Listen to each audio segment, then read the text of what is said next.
Yo, what's going on, guys? Welcome back to the channel. So this is the Branded Despia list that I used to top a OTS Championship. This is not the same list that I uploaded before, but if you're curious about an adventure build, you can try that out and I'll link it in the description. But for this build, we'll get straight into it. The focus is a lot more on fusion summoning and actually playing the Branded and Albaz / Despia synergistic cards. So yeah, we'll get straight into it. Playing 3 Fallen of Albaz. Yeah, I learned my lesson to always stick to 3. I think this card is really powerful, and even if you do get hand trapped with your Branded Fusion, having 3 Albaz means you're likely to see it. If you're likely to see it, you can just summon Lubellion with that method, with making it with a hard polymerization. So yeah, 3 Albaz. I played 3 Allure to search the Branded Spell and Traps, and then 3 Despian Tragedy.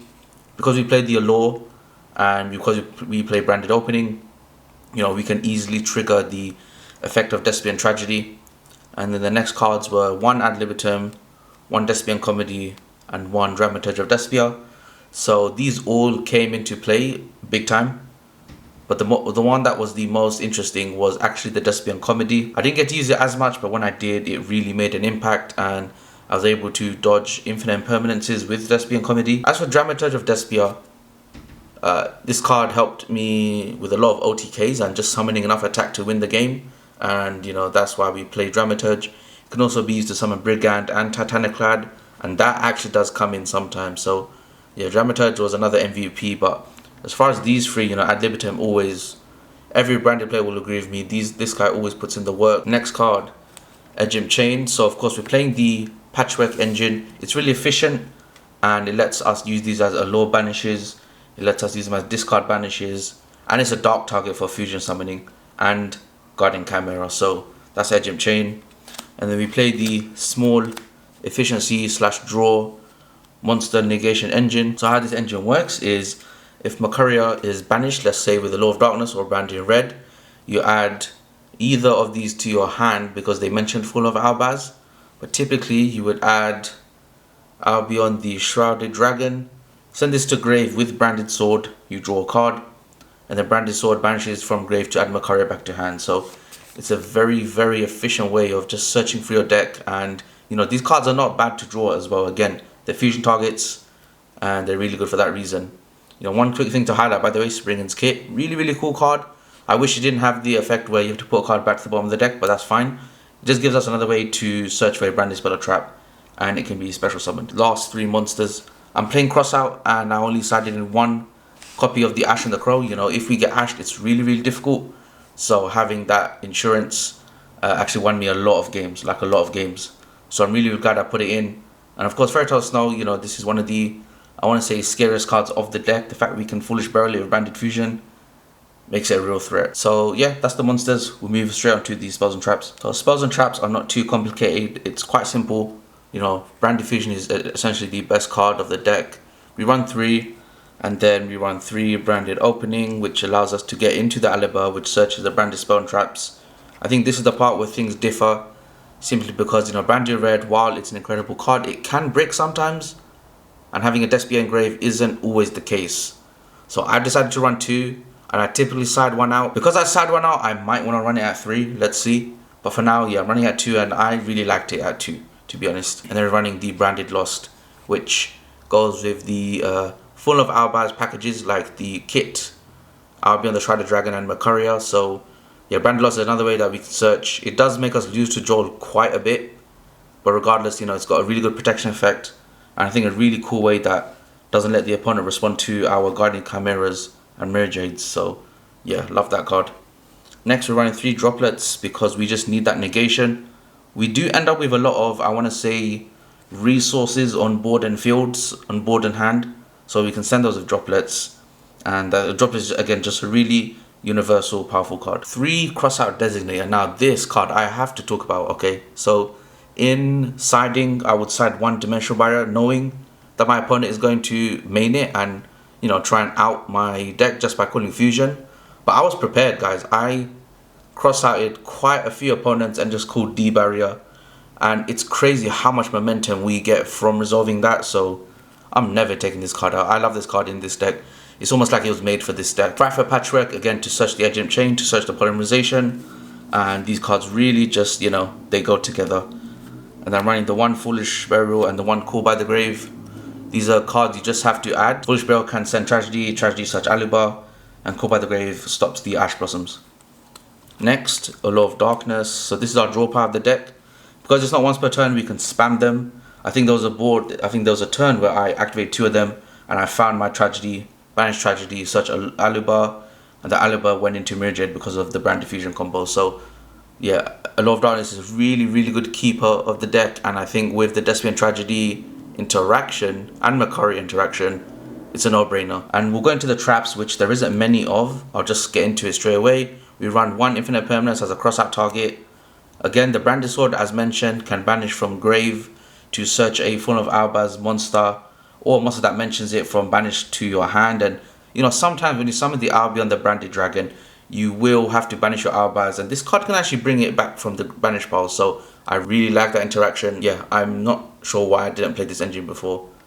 And then the final card of the deck list is Banded Banishment. Now this card cannot summon Chimera because Chimera needs a monster from the hand. However, you know, banishing materials to summon is really strong. And I did this against a Sword player who summoned the Link 3 Tenyi Monk monster.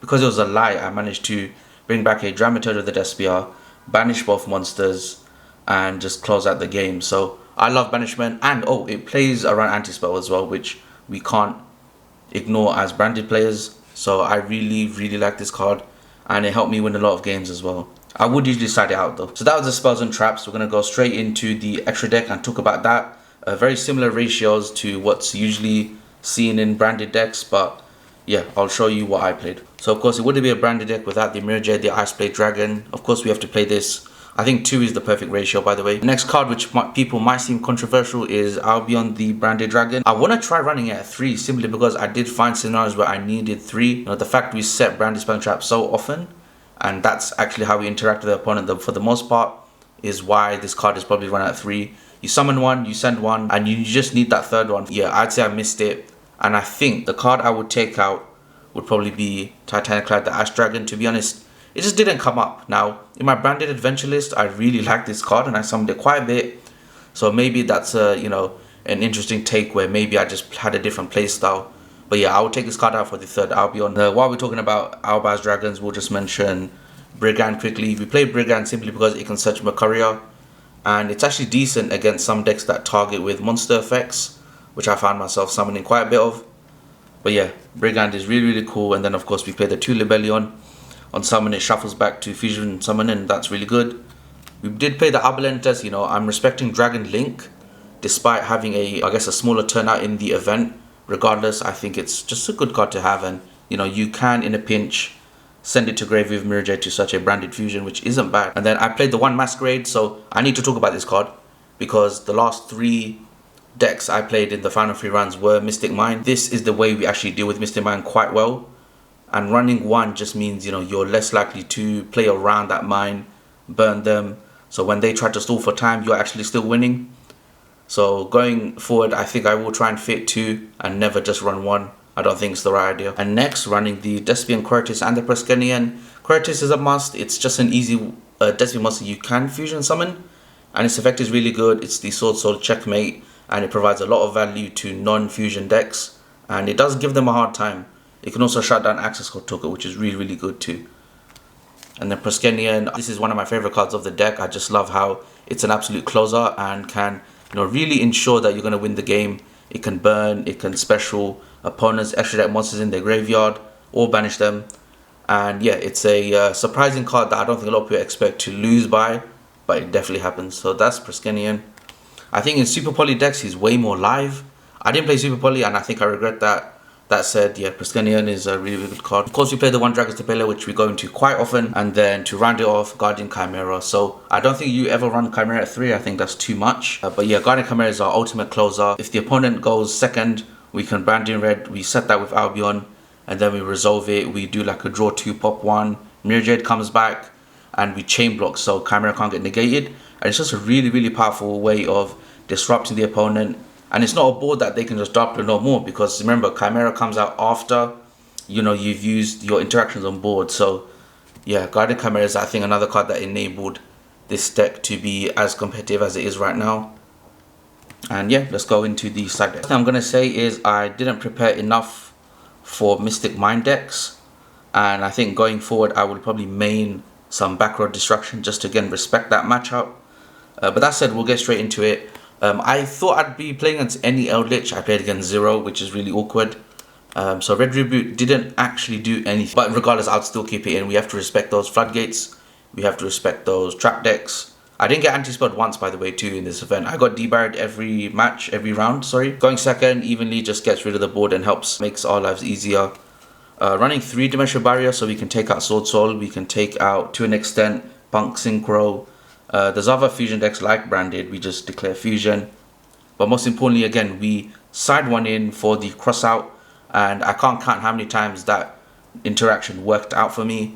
So yeah, that is like something I'm always gonna do now. Then we run 3 Nibiru. I didn't use this once. This was a control heavy OTS Championship, and I regret siding in Nibiru. That said, I think, you know, keeping one Nibiru is not bad as a Crossout target. I did get Nibiru'd once. What was funny is in my head I was like, okay, this player's gonna Nibiru me. At the same time, I just wanted to extend and have that Stepelia and second copy of Mirror Jade on board after using the first Jade's effect. But you know, again with Nibiru, I respected Marincess and Salamangreat a bit. Would I keep it in? I'm not sure. I'd like to think I can side in Lava Golems and Pancratops instead. In Power of the Elements, the new Nibiru card is coming out. Incarnate, I think is what it's called. Of course, Branded Fusion can send Banshee. I think this is how I beat the Dragon Link player, by activating Zombie World. So we just played that. It's just an easy out to Flunder Dragon Link and decks that care about tribute summoning and types. And then to round it off, 3 Cosmic Cyclone, which I will 100% be playing in the main from now on. I think this card is too valuable, and we need that spot removal for back row because this deck loses really badly to floodgates. And guys, that's the deck profile. What did you guys think of the side deck, by the way? Let me know in the comments. I think there's ratios I want to change. I'm going to try maining Cosmic Cyclones and maybe siding in some other type of back row destruction. Okay, so that was the side deck. We'll just go into the outro now, say a few things and close out the video. Okay guys, so that's a deck profile for my Branded Despia deck list. This is not running Adventure, but it's running the full gas Allure Albion the Shrouded Dragon build, and I think this build is really effective. It's very aggressive and we can play out of disruption really well. So I think this is the list I'll be running going forward. In Power of the Element, I'm not sure what I'm gonna run. I plan to main Sprite, to be honest, but I would like to kit up this deck as much as I can. I think the new Fusion Bird means Super Poly has to be in the main deck. I think Super Poly is going to be absolutely insane next format. So maybe Branded Despia is actually going to be the dark horse of next format. And with that being said, guys, thank you so much for watching. Drop a like if you liked the video. Let me know if there's anything about the deck you think I should change. What's worked for you recently? What are you looking forward to in Power of the Elements regarding Branded Despia? And I think with that being said, guys, I'll catch you in the next video. Peace.